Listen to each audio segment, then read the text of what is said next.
Good morning. Today I wanted to share with you some information about the NVC All Faculty Handbook and what is in it and what you will be doing to maintain it. This handbook was originally put together about 10 years ago by myself and two other faculty members, including Tim Jones, who is still at NVC in the art department.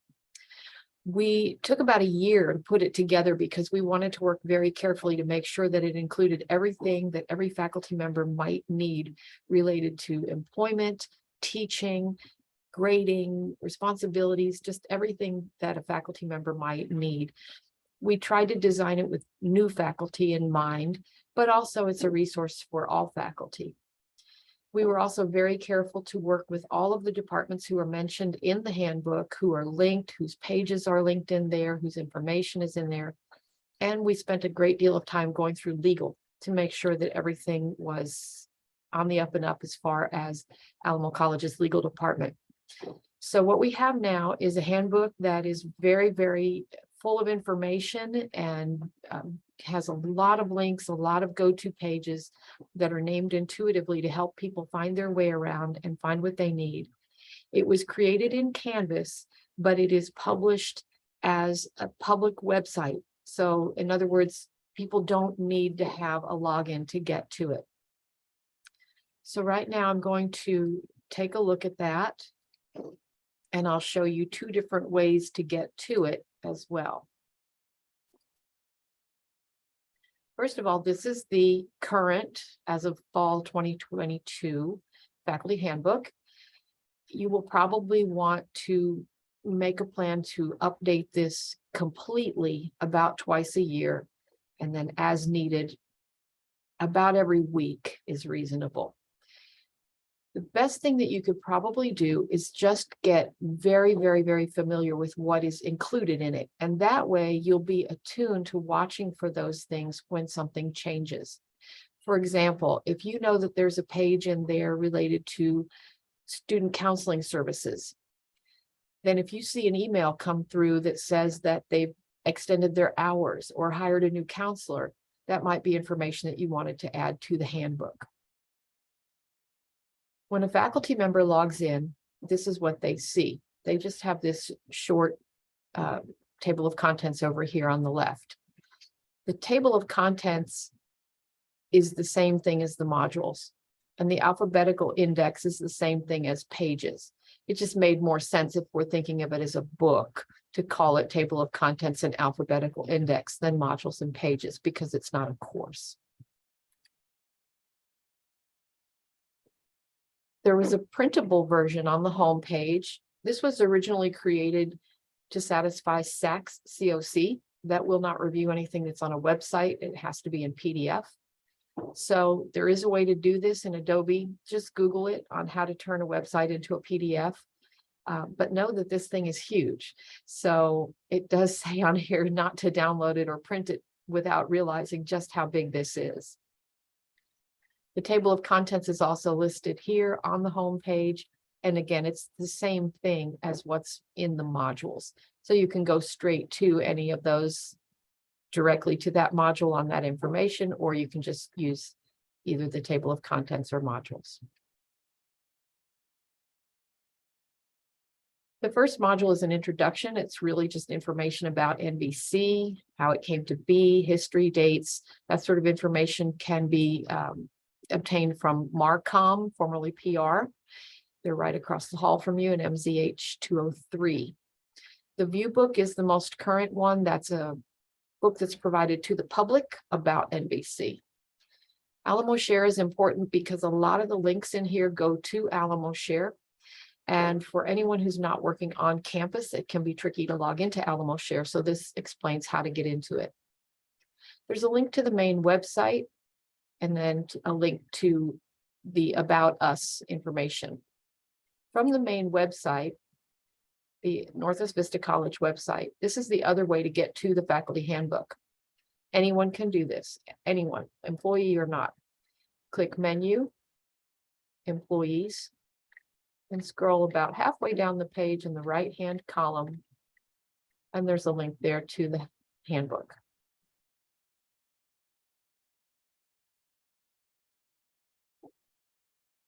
I always recommend that people go ahead and bookmark it. That way they have it. It's a great first resource for so many different things. So I am always trying to be very tactful and encouraging people to find the information that they need on their own first. There's only one of you. You cannot answer everything for everyone and be everything to everyone. So anytime that you can make them more self-sufficient, that's what these kinds of resources are for. The second module is self-explanatory contact information. Again, this is the kind of information that you'll want to update whenever you learn that there's a new chair, for example, or a new admin, and you probably want to get together with those folks once a year, just on email, and then ask them if anything is changing that they're aware of.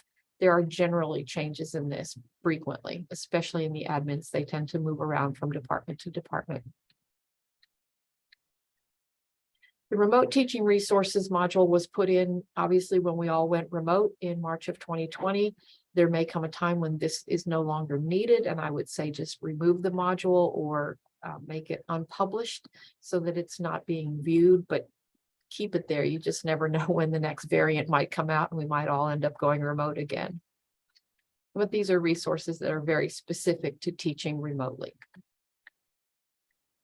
We wanted to make sure that adjuncts felt just as welcome as full-time faculty at NVC, and so we created a module called Just for Adjuncts.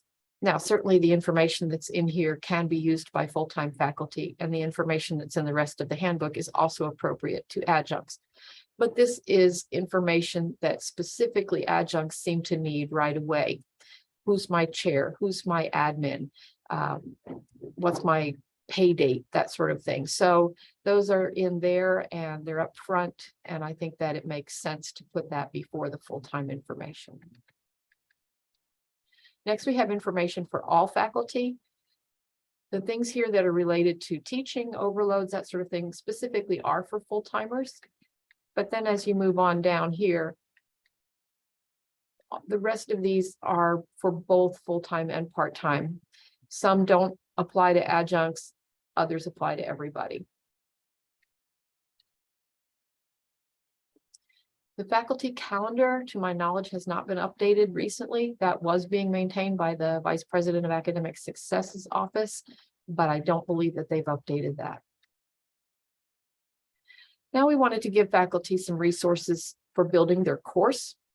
And so we're trying to walk them through the resources that they need. We've got some checklists in here, tell them about Canvas and how to get the templates out of the Commons.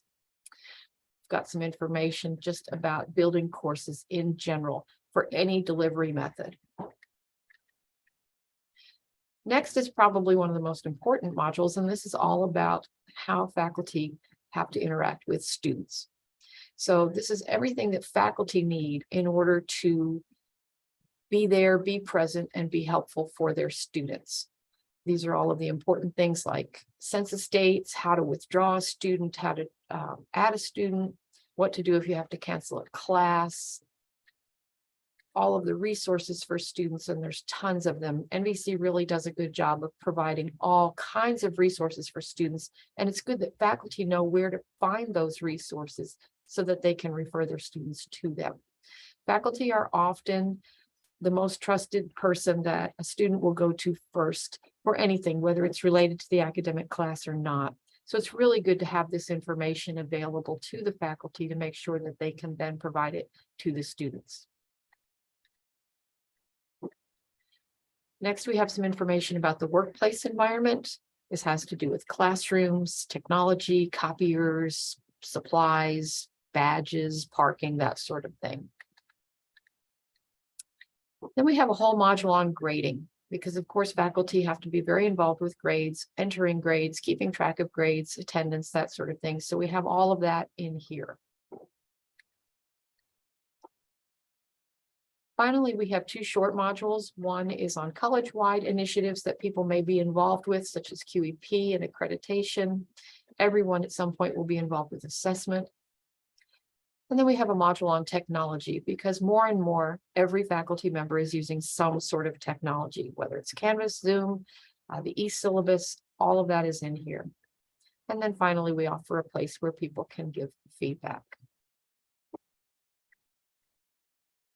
Let's just take a look at a couple of the pages to get an idea of how they're designed.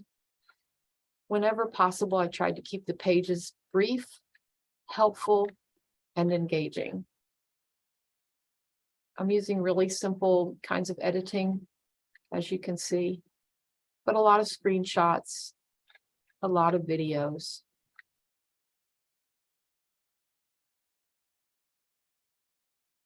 And of course, if you want to redesign this using the City Labs tools, you can, that's fine. Some pages are very lengthy and very wordy. It's kind of just the nature of the beast when it comes to some of the information, but whenever possible, if you can add something to give it a little bit of eye appeal, that's great. I've also tried to include tons of links throughout. So for instance, if there's something related to it on a website, in a board policy, on an NVC homepage, anything like that, I try to give the faculty all of the information they need, email addresses, phone numbers, etc. This is the kind of thing that you have to keep up to date with. So for example, on this page right here, I can see that I need to update this because these two folks are no longer involved with the Adjunct Senate. So as I said, you're going to be updating this probably weekly. So just be aware and start to think about what's in here, and that will help you to know what needs to be updated and when. I hope you enjoy it. I hope you find as much use in the faculty handbook as I do and share that with everyone.